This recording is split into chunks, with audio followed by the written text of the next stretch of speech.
want to say thank you very much for coming back. Appreciate you doing this. And also, because you all sent me Naomi Andrews, you know,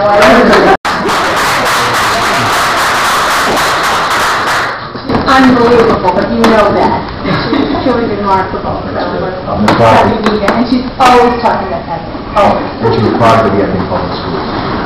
That's right. But I want to talk to you about another note. My wife and I are parents of one son who's in the Army. He's a second lieutenant. And he's studying right now, but he'll be getting ready to train in public deployment next year. We have Epping boys and girls who serve. We have a number of families right now whose sons are serving in Iraq. I'm really concerned about the reports I'm hearing about what the Army is having to do to try to recruit to fill its numbers so that it can keep its commitments. Right now, saying 10% of the soldiers who are serving right now are not going to qualify 10 years ago. Moral waivers. 10% have moral waivers. We are now reaching down also to the lowest category for ability, which is a problem. And offering bonuses that won't be sustainable. Yeah, and there are real problems. We're not making this up. There are real problems. They need help. Some of it could be for worse.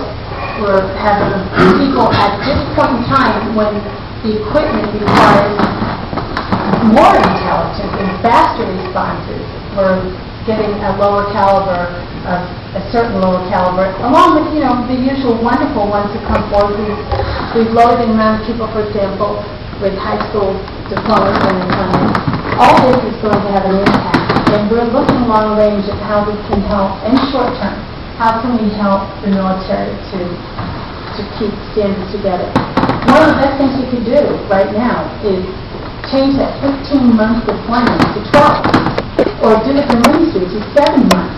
And I have spoken to military men who say, why can't we do like the Marines did? 7-month deployment and then go home. That would reduce the amount of post-traumatic stress on them and the problems they have with their families.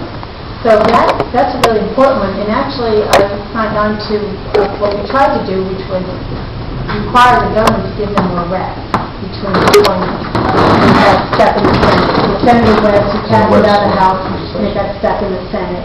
So we're taking these steps constantly to try to alleviate some of the suffering and fatigue on the families. Make no mistake about this. This is a war right now that not everybody's feeling equally in this nation. The military men and women and their families are carrying the weight. And what you're indicating is absolutely true. And so we're looking at a number of ways. You know, have a longer rest, have shorter deployment. We're trying to give them more money. We're trying to take care of their needs medically. I think that we need to stop dipping too low in the level. I can tell you that he's needed, and we do appreciate it because they're trying to break the record. Thank you.